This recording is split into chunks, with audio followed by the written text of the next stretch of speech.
Hello my dear students, कैसे आप? एकदम अच्छे। ओबियसली सभी अच्छे होंगे और सभी तंदुरुस्त रहें। ओके स्टूडेंट्स, सो आज हम आए हैं, अभी तक जो अपने टॉपिक्स पढ़े हैं, जैसे कि अपन ने बेसिक ऑफ चार्ज की पढ़ा, इलेक्ट्रोस्कोप के बारे में पढ़ा, एंड जो प्रॉपर्टीज़ ऑफ इलेक्ट्रिक चार्ज अपने पढ़ा है, उसके ऊपर बेस्ड जो अभी तक प्रीवियस ईयर में क्वेश्चंस आए हुए हैं उनके बारे में आज हम डिस्कस करने वाले हैं। इसके अलावा हम आज गुलाम लोग भी डिस्कस करेंगे। Okay students, so let's start our third lecture. these are the previous year questions. Okay, so let's start the first question.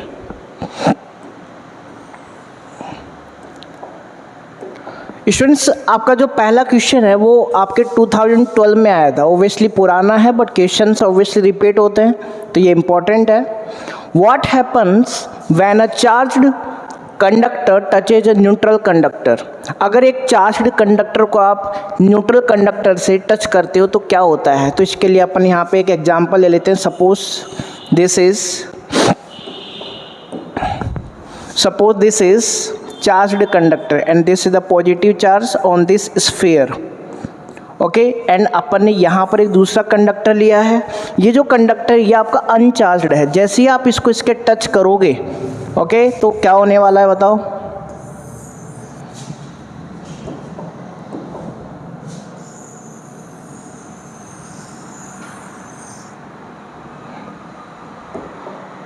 ठीक है, ये चार्ज्ड कंडक्टर था, होगा क्या? जैसे ही चार्ज्ड कंडक्टर अनचार्ज्ड कंडक्टर से टच होगा तो स्टूडेंट्स जो चार्ज होंगे वो किधर ट्रांसफ़र होंगे? अनचार्ज्ड की तरफ। जो अनचार्ज्ड कंडक्टर है उस तरफ क्या होगा? कंडक्टर जो चार्ज है वो क्या होगा? ट्रांसफ़र होगा। अब ये रीजन क्या है इसके पीछे? बेटा यहाँ पर ये चार्ज्ड था, अगर अपन इसकी बात करें this is the charged conductor, तो इसका मतलब यहाँ पर क्या है? हाई पोटेंशियल है। Okay, the potential will be high, the potential will be high. And यहाँ पर अगर अपन बात करें तो यहाँ पे ये अनचार्ज्ड है, तो यहाँ पे पोटेंशियल है ओबियसली क्या होगा? जीरो होगा। सही बात है। अब आपको पता होना चाहिए जो करंट फ्लो करती है फिर चार्ज फ्लो करता है वो हमेशा हाई टू लो पोटेंशियल की तरफ मूव करता है। तो अपन क्या कह सकते हैं, यहाँ से जो चार्ज होगा किधर ट्रांसफ़र होगा? इधर ट्रांसफ़र होगा, जो कि अनचार्ज्ड कंडक्टर है। और ओबियसली ये तब तक ट्रांसफ़र होता रहेगा जब तक दोनों का पोटेंशियल इक्वल नहीं हो जाता। ओके स्टूडेंट्स, ये चार्ज तब तक ट्रांसफ़र होगा जब तक दोनों का पोटेंशियल इक्वल नहीं हो जाता। तो यहाँ पर यही क्वेश्चन है, व्हाट हैपन, तो अपन क्या बोलेंगे? The charge will transfer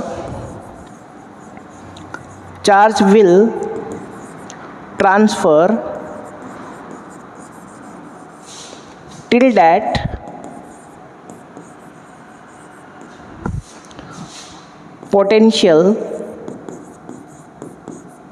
potential of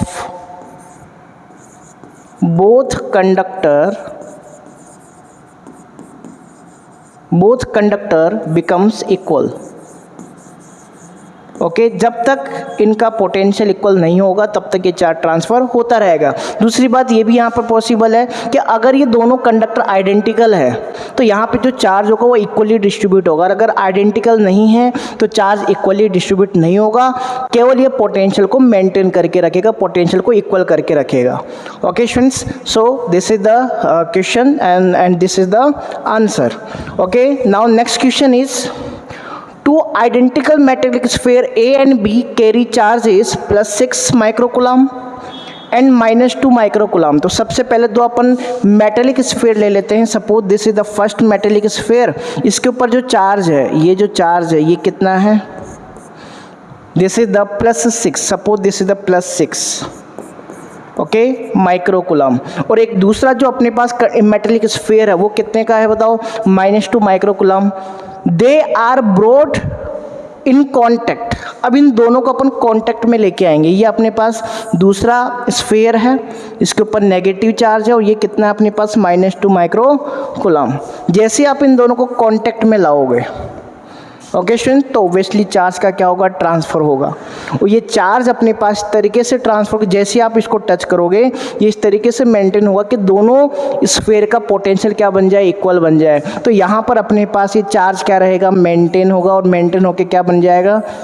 net charge यहाँ पर बन जाएगा। नेट चार्ज कितना होगा बेटा, देखो +6 माइक्रोकुलम, इसमें ऐड कर दो। नेट चार्ज कैसे निकालते हैं, एडिटिविटी प्रॉपर्टी कल अपने पढ़ी थी, तो एडिटिविटी प्रॉपर्टी के अकॉर्डिंग क्या करोगे आप, इसको ऐड कर दोगे। तो यहाँ पे क्या होगा बताओ, this is the net charge +4 microcoulomb. कितना चार्ज आएगा, +4 माइक्रोकुलम। आगे क्या बोल रहा है, find the final charge on each sphere. Sorry एक चीज़ और है, ये इंपॉर्टेंट वर्ड है, ये इसके बाद में सेपरेट भी किया गया है। पहले तो अपन इसको कांटेक्ट में लाएंगे, अब इन दोनों को क्या कर देंगे, सेपरेट कर देंगे। ये अलग हो गया और ये अलग हो गया। अब आपको पता टोटल इन दोनों के ऊपर मिला के कितना चार्ज था, +4 माइक्रोकुलम। ओब्वियसली ये अपने पास आइडेंटिकल मेटेलिक स्फीयर है, तो जैसे आप इनको सेपरेट करोगे तो चार्ज भी क्या होगा, इक्वली डिस्ट्रीब्यूट होगा। मतलब इसके ऊपर जो चार्ज बचेगा वो कितना बचेगा, 2 माइक्रोकुलम, और इसके ऊपर चार्ज कितना बचेगा, 2 microcoulomb. Okay students, so this is the answer of this question. Now next question is,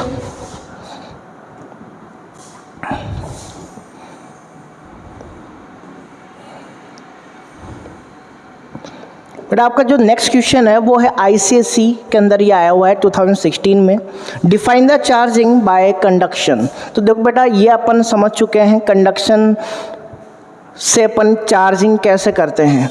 conduction में चार्जिंग करने के लिए आपको क्या करना पड़ेगा, we will touch any charged object to the uncharged object. Obviously यहाँ पे टच करना पड़ेगा। जैसे मान लेते हैं ये एक मेटेलिक स्फीयर है, ये अनचार्ज्ड हो, यहाँ पे ये क्या है, ग्लास रोड है।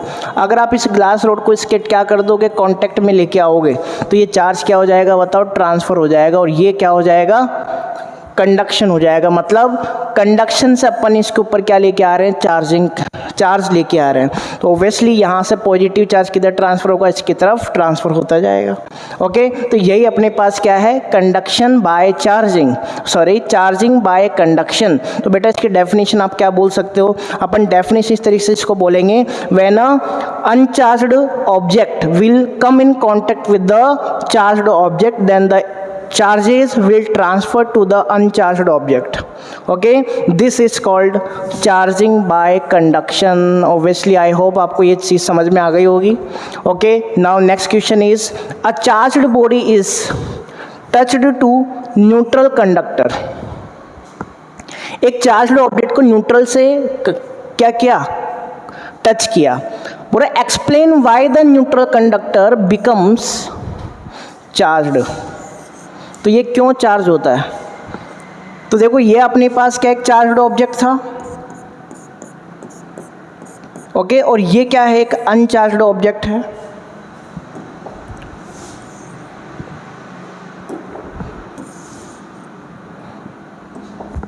This is uncharged object, suppose this is uncharged object. जैसे आप इन दोनों को कांटेक्ट में लाओगे तो इसका चार्ज किधर ट्रांसफर होगा बताओ, ये चार्ज्ड है तो ये इसका चार्ज इधर ट्रांसफर होगा। ये होता क्यों है, क्वेश्चन क्या है, एक्सप्लेन व्हाई। इसका रीजन अपन यहाँ पे क्या बोलेंगे, to maintain the potential on both charge, to maintain potential on both charge.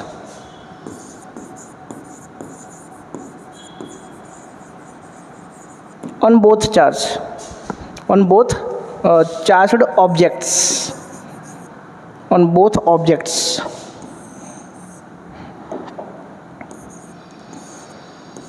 बेटा जो दोनों ऑब्जेक्ट्स हैं उनके ऊपर पोटेंशियल को मेंटेन करने का मतलब दोनों का पोटेंशियल क्या करना होता है, इक्वल करना होता है। इसके लिए क्या होता है, चार्ज ट्रांसफ़र होता है। तो ये रीजन था। Okay, now next question is, charge by induction के ऊपर बेस्ट क्वेश्चन है। तो यहाँ पे देखो अपने पास डेफिनेशन आप पूछी गई है सबसे पहले, तो वो भी CBSE के अंदर, electrostatic, what is electrostatic induction. तो अपन यहाँ पे क्या बोलेंगे, when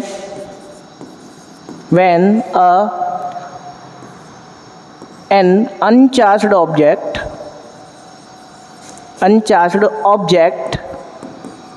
is kept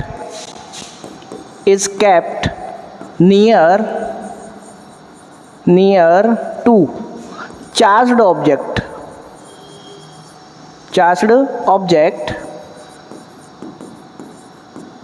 then uncharged object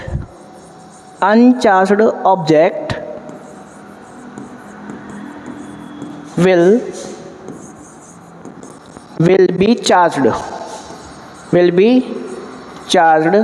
this is called induction. इसी को अपन क्या बोलते हैं बेटा? इंडक्शन बोलते हैं. इसके अंदर अपन पहले भी पढ़ चुके हैं, टच नहीं करेंगे. Okay, this is charged object. और अपन क्या करेंगे? इसके नियर एक अनचार्ज्ड ऑब्जेक्ट लेके आएंगे, तो उससे क्या होता है?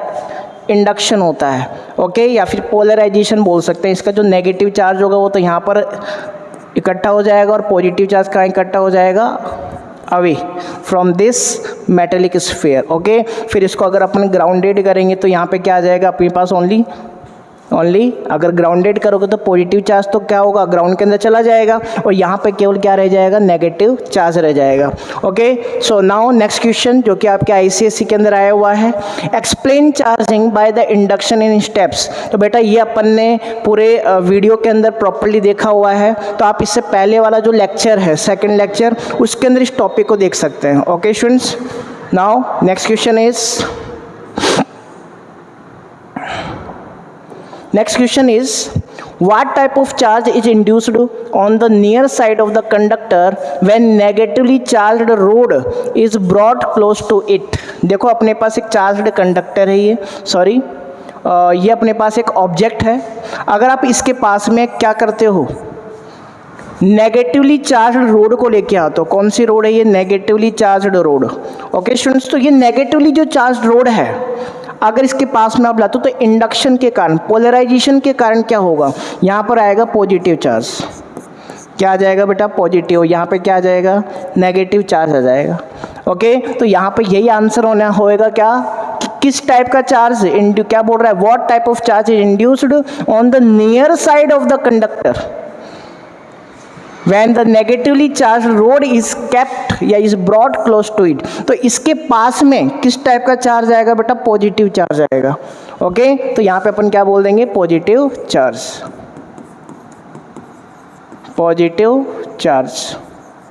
ओके, तो आई होप ये आपको समझ में आ गया होगा. आगे अपन चलते हैं.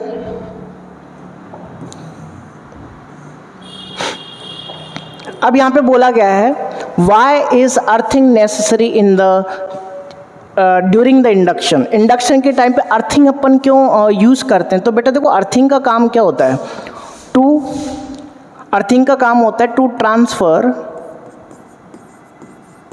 ट्रांसफर एक्सेस चार्ज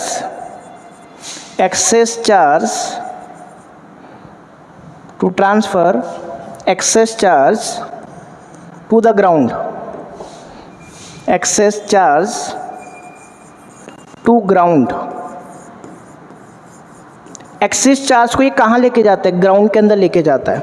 तो अगर अपन क्या करें, जैसे सपोज को अपन इसको ग्राउंडेड करते हैं, जैसे अपन यहाँ पे क्या कर रहे हैं कि इंडक्शन कर रहे हैं, दिस इज नेगेटिव. ओके, तो यहाँ पे क्या आएगा? पॉजिटिव. और इस साइड क्या आएगा बताओ? नेगेटिव. अगर आप ग्राउंडेड करोगे और आपको ये मेटलिक फिर कैसा चाहिए? पॉजिटिव चाहिए, तो आप जैसे इसको ग्राउंडेड करोगे तो नेगेटिव चार्ज कहाँ चला जाएगा? नीचे चला जाएगा. ओके स्टूडेंट्स, और ये आपका मेटेलिक स्फीयर कैसा बन जाएगा? पॉजिटिव. तो अपन एक्सेस चार्ज को क्या कर रहे हैं? हटा रहे हैं, कि ये जो नेगेटिव चार्ज इसको क्या कर रहे हैं? रिमूव कर रहे हैं. तो इसके लिए अपन क्या करते हैं? अर्थिंग करते हैं. ओके, तो ये अपने पास क्वेश्चन नंबर 4 का आंसर है. Next, explain charging of the conductor using electrostatic induction. तो बेटा ये भी अपन ने सेकेंड लेक्चर में डिटेल से पढ़ा हुआ है, तो ओब्वियसली आप वहाँ से इस टॉपिक को देख सकते हैं. नेक्स्ट अपने पास जो टॉपिक है वो है gold leaf electroscope.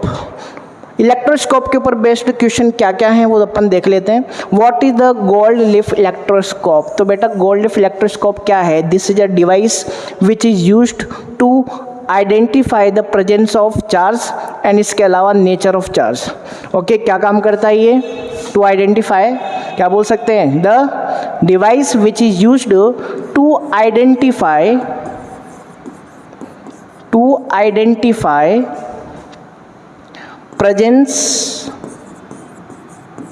presence of charge. Second point, to identify the nature of charge, to identify the nature of charge, identify the nature of charge. तो अपन ये कह सकते हैं, इस तरह से अपन इसकी डेफिनेशन बना सकते हैं। Okay, so this is the easy question. Now next question is what happens to the leaves of the electroscope when a charged body is brought near the cap. क्या बोला गया है कि अगर आप एक चार्ज्ड बॉडी को क्या करते हो, कैप, जैसे अपन ने क्या कहा था, ये इलेक्ट्रोस्कोप है तो ये इसकी कैप हुआ करती थी, याद है आपको। ओके, और फिर अपन ने यहाँ पे क्या कहा था, ये क्या था आपका इलेक्ट्रोस्कोप था इस टाइप से, यहाँ पे ये मेटेलिक रोड नीचे और ये क्या है, gold leaf. This is the gold leaf. क्या है ये अपने पास, गोल्ड लीफ है। तो क्या बोला गया, what happens to the leaves of an electroscope. क्या होगा जब क्या करोगे आप, चार्ज ऑब्जेक्ट को इसके पास में लेके आओगे। तो जैसे ही आप चार्ज, मान लो अपन कोई भी एक रोड अपन ले लेते हैं, suppose this is the positively charge glass rod, जैसे आप इसके पास में लेके आओगे तो क्या होगा, पॉजिटिव चार्ज क्या होगा, नीचे ट्रांसफ़र होगा। ओके, जैसे ही पॉजिटिव चार्ज नीचे ट्रांसफ़र होगा स्टूडेंट्स, तो अपन क्या बोलेंगे, जैसे ही देखो ये पॉजिटिव, ओब्वियसली ये भी क्या है, पॉजिटिव।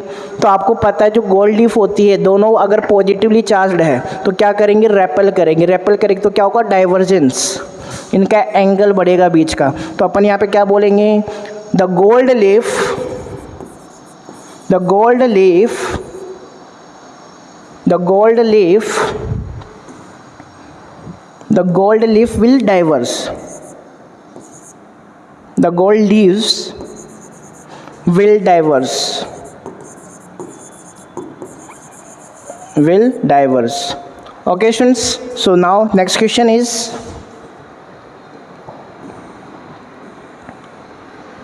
बेटा टू यूजेस। अगर अपन टू यूजेस की बात करें तो अभी अपन ने टू यूजेस की बात की थी। फर्स्ट यूज क्या था, to identify the presence of electric charge, and second use इसका क्या होता है, to identify the nature of electric charge, sorry nature of charge on the rod. Okay, to identify the nature of charge on the rod. इसके बाद में next question आपका आता है, explain how an electroscope distinguishes between positive and negative charge। कैसे अपने पास electroscope positive negative charge को distinguish करता है। देखो भाई, इस चीज़ को समझने के लिए, वैसे तो ये बेटा मैं आपको लेक्चर के अंदर पूरा बता चुका हूँ, कैसे अपन यहाँ पे समझते हैं इस टॉपिक को। देखो, जैसे मान लेते हैं अपने पास ये क्या है, ये आपके पास एक इलेक्ट्रोस्कोप है। ओके, ये मेटेलिक रॉड है और ये क्या है, gold leaves. This is gold leaves. तो अपन यहाँ पे क्या बात कर रहे हैं कि अगर सपोज करो ये पहले से अपने पास डाइवर्ज है, ये पहले से क्या है, डाइवर्ज है। Suppose this is already diverge. अगर आप यहाँ पे पॉजिटिव चार्ज को लेके आते हो, मान लो पॉजिटिवली चार्ज रोड को लेके आते हो, तो क्या होगा बेटा बताओ, पॉजिटिव चार्ज रोड से क्या होगा, ये पॉजिटिव चार्ज नीचे जाएगा। जैसे ये पॉजिटिव चार्ज आएगा तो यहाँ पे पॉजिटिव चार्ज बढ़ेगा कि नहीं बढ़ेगा बताओ। और अगर ये पॉजिटिव चार्ज इंक्रीज होगा तो क्या होगा, डाइवर्जेंस होगा। तो मतलब ये हुआ कि अगर पॉजिटिव चार्ज है तो क्या होगा, डाइवर्ज होगा। लेकिन इसके लिए केस ये बनता है कि पहले से ही इसके अंदर पॉजिटिव चार्ज हो। अगर पहले से इलेक्ट्रोस्कोप में पॉजिटिव चार्ज है, देन दोबारा पॉजिटिव चार्ज आने पे क्या होगा, डाइवर्ज होगा, और नेगेटिव चार्ज आने पे क्या होगा, कन्वर्ज होगा। बेटा नेगेटिव चार्ज आने पे क्या होगा, ये कन्वर्ज होगा। कैसे, अगर मान लो यहाँ पे आप नेगेटिव चार्ज को लेके आते हो तो ऑब्वियसली क्या होने वाला है, ये पॉजिटिव क्या होगा, नेगेटिव से न्यूट्रल हो जाएगा।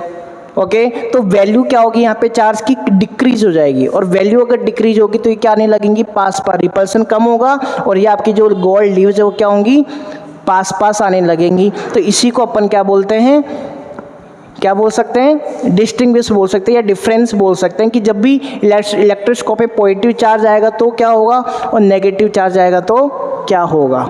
Okay students, now next question is,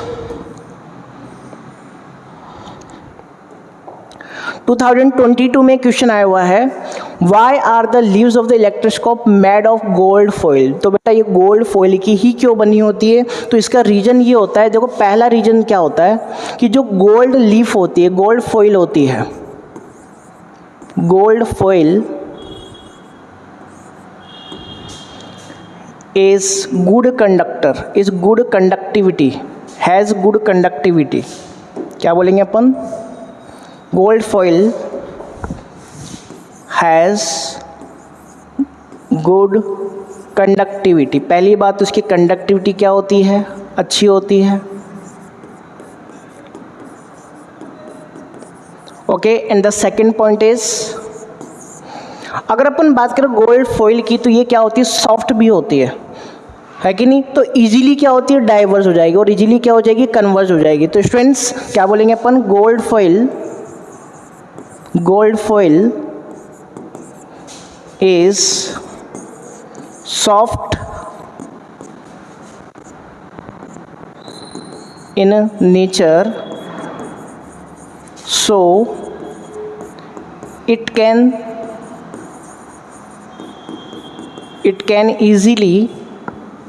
can easily converge or diverse,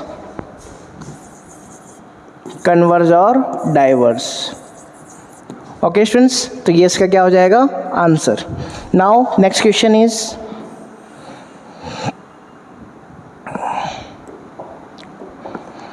yes students, why do the leaves of an electroscope diverse. तो बेटा लीव्स डाइवर्स क्यों होती है? अगर अपने पास डाइवर्स हो रहा है, इसका मतलब ये कह सकते हैं कि ड्यू टू presence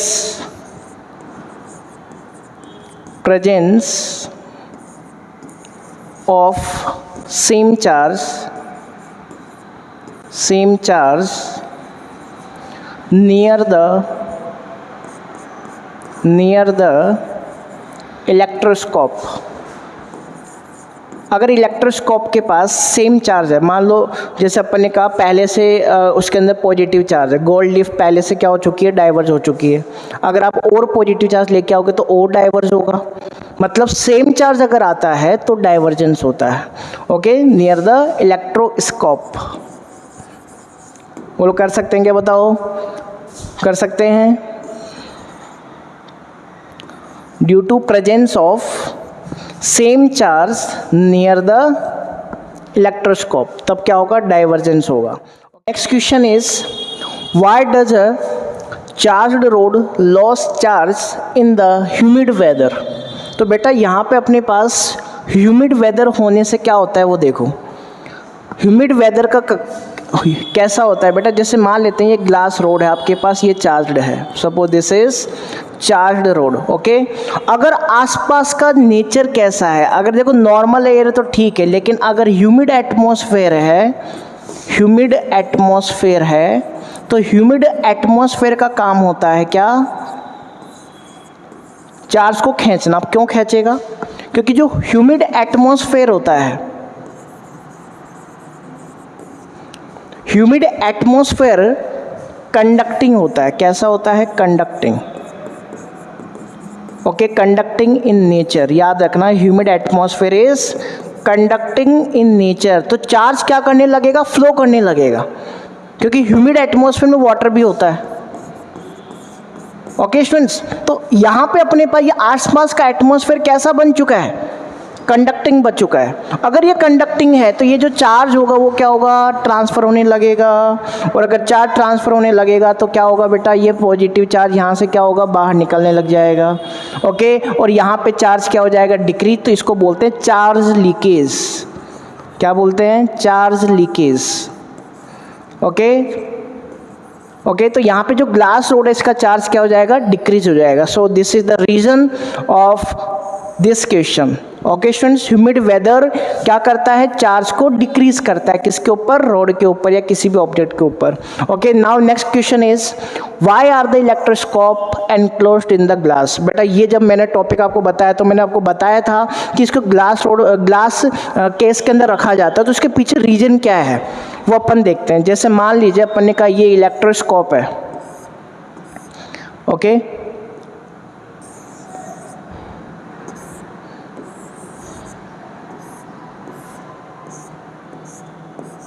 ये क्या है, गोल्ड फॉइल, गोल्ड लीव्स। तो बेटा होता यूँ है कि अगर यहाँ पर या आपने ग्लास का रखा है, अगर मान लो ग्लास का नहीं रखते हो या किसी अदर ऐसे मटेरियल का रख दिया जो इसके अंदर ह्यूमिडिटी को क्या कर लेता है, एंटर करवा सकता है। आई बात समझ में, ग्लास के अंदर ह्यूमिडिटी नहीं आएगी, ये बात आपको ध्यान में रखनी है। ग्लास अगर है तो उसके अंदर क्या नहीं आएगी, ह्यूमिडिटी नहीं आएगी, ओके। और अगर यहाँ पे ह्यूमिडिटी आती है तो उसका इफेक्ट क्या है, ये आपको पता ही है, चार्ज क्या हो जाएगा, लॉस। क्योंकि अगर यहाँ पर ह्यूमिड नेचर हुआ, जैसे अभी अपन ग्लास यूज क्यों कर रहे हैं, ताकि अपन क्या कर सके, टू प्रिवेंट। देखो इसका आंसर तो क्या लिखना है आपको, टू प्रिवेंट मॉइस्चर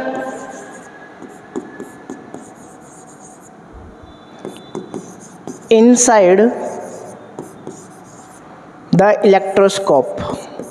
इलेक्ट्रोस्कोप के अंदर मॉइस्चर एंटर नहीं होने देना है, उसके लिए अपन को क्या यूज़ करना पड़ेगा, ग्लास। तो इसका आंसर तो ये हो जाएगा।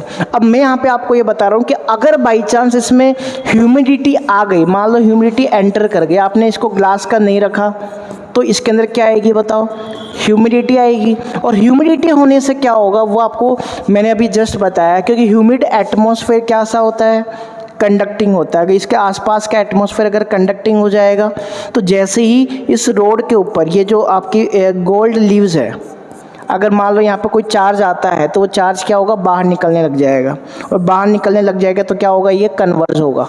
मतलब अगर ह्यूमिड एटमॉस्फेयर है इलेक्ट्रोस्कोप के अंदर तो ये चार्ज क्या होगा, चार्ज का लीकेज होगा, चार्ज बाहर फ्लो करने लग जाएगा, और इस गोल्ड लीफ के ऊपर से चार्ज क्या होगा, डिक्रीज, जिसके कारण क्या होगा, रिपल्सन कम होएगा, और रिपल्सन कम होगा तो क्या होगी, कन्वर्ज होने लग जाएगी, पास पास आने लग जाएगी, मतलब ये कन्वर्ज होगी। ओके स्टूडेंट्स, तो अपन को यहाँ पे क्या करना है बताओ बेटा, ग्लास यूज़ करने का रीजन जो है वो आपको ये लिखना है। बोलो कर सकते हैं। आगे अपन नेक्स्ट क्वेश्चन पे आगे की तरफ आते हैं।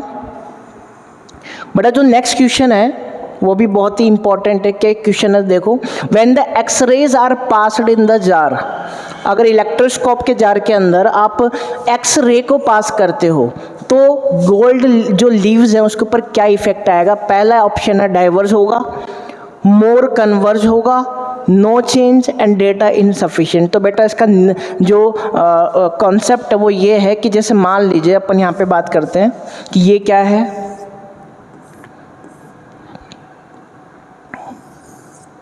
ये आपका इलेक्ट्रोस्कोप है,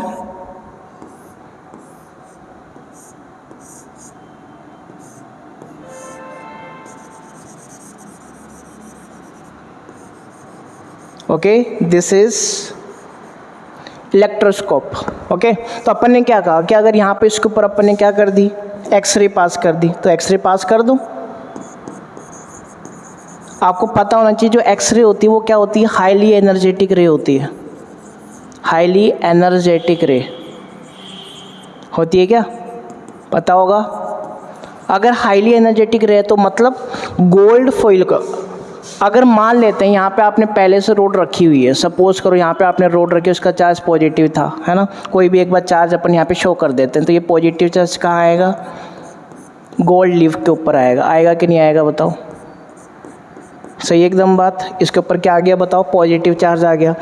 अब जैसे आप इसके ऊपर एक्सरे पास करते हो स्टूडेंट्स, तो यहाँ पर एक प्रॉब्लम होगी, क्योंकि एक्सरे हाईली एनर्जेटिक रे है, और इस मेटल को, कौन सी मेटल, गोल्ड वाली जो मेटल है, उसको जैसे एनर्जी मिलेगी तो वो इलेक्ट्रॉन का इमिशन स्टार्ट कर देगा। ये मैंने आपको बताया था कि जैसी एनर्जी मिलती है मेटल्स को, क्या करती है, इलेक्ट्रॉन का इमिशन स्टार्ट कर देती है। तो यहाँ से इसके अंदर से इलेक्ट्रॉन क्या होगा, बाहर निकलने लग जाएगा। अरे इलेक्ट्रॉन क्या होगा, बाहर निकलने लग जाएगा बेटा। और अगर इलेक्ट्रॉन बाहर निकलेगा तो बताओ क्या होने वाला है, क्या होने वाला है। अगर इलेक्ट्रॉन बाहर निकलेगा तो इसके अंदर से पॉजिटिव चार्ज बढ़ेगा, ये पॉजिटिव चार्ज क्या होगा, इंक्रीज होगा, सही बात है। देखो अगर ये पॉजिटिव है तब तो ये होने वाला है, समझना इस बात को। अब यहाँ पे अपन को वैसे मेंशन नहीं है, मेंशन अगर होता तो अपन ये चीज़ कर देते। यहाँ पे एक काम करते हैं अपन, चलिए अपन इसके अकॉर्डिंग देख लेते हैं कि जैसे मान लीजिए आपके पास पॉजिटिव है ना, पॉजिटिव पहले से ये पॉजिटिवली चार्जड है, तो जैसे ही आप क्या करोगे इसके अंदर एक्सरे पास करोगे तो ये क्या होगा, इलेक्ट्रॉन बाहर निकालेगा, और इलेक्ट्रॉन बाहर निकालेगा तो क्या होगा, खुद पॉजिटिवली चार्ज बनेगा। और अगर पॉजिटिव चार्ज इंक्रीज होगा तो क्या होगा, डाइवर्जेंस होगा। क्या होगा बेटा, डाइवर्जेंस। क्या होगा, डाइवर्जेंस। सही बात है। अगर इसी का मैं दूसरा केस ले लूँ, मान लेते हैं वही अपने पास ये टॉप है, दिस इज इलेक्ट्रोस्कोप,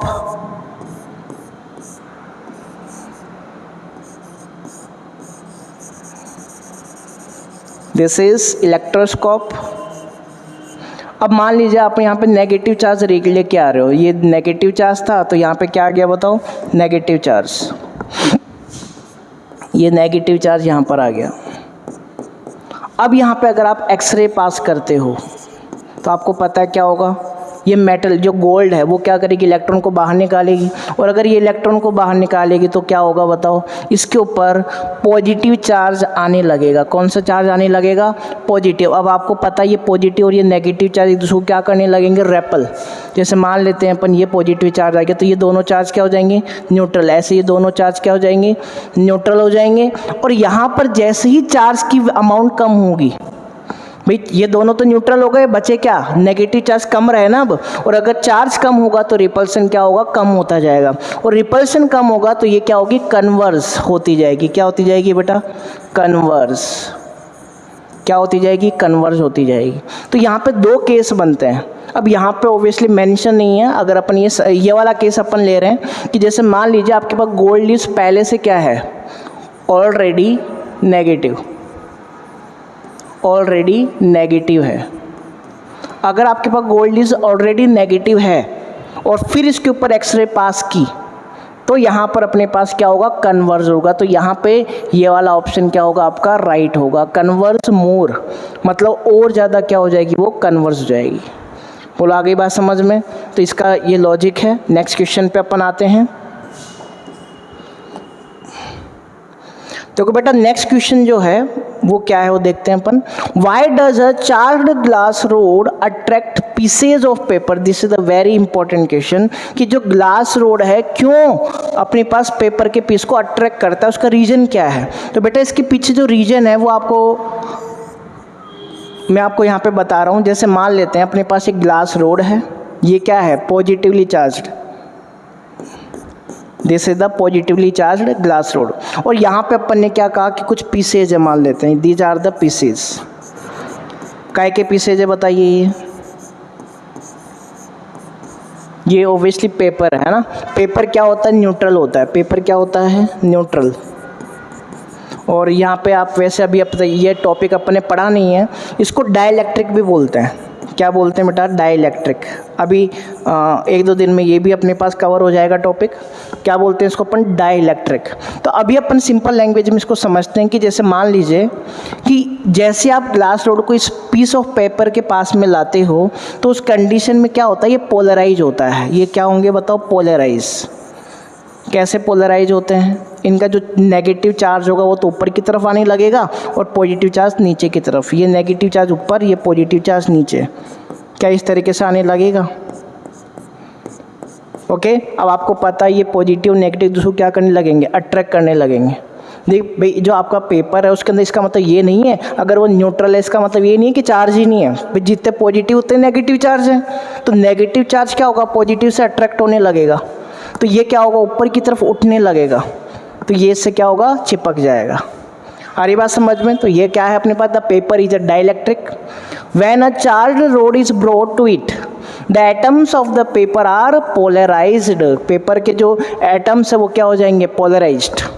क्या बोला गया आगे, the centres of the negative charge of these atoms come close to the glass rod. कि जो नेगेटिव चार्ज वाले जो नेगेटिव चार्ज हो तो किसके पास में आएगा, पॉजिटिव के पास, मतलब ग्लास रोड के पास आएगा, ओके। एंड इसके अलावा क्या बोलेंगे अपन, attraction, therefore attraction force exceeds, attraction force क्या होगा, बढ़ जाएगा।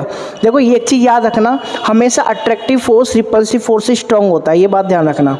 Attractive force is always greater than the repulsive force. तो ये ऑब्वियसली ये तो रिपल्सिव फोर्स है और ये अट्रैक्टिव है, तो ये क्या होगा, ज़्यादा अट्रैक्ट करेगा, तो ये कहाँ होंगे, पास पास आ जाएंगे। तो इसलिए अपन क्या बोल रहे हैं कि जो पेपर है वो क्या हो जाएंगे, उससे चिपक जाएंगे।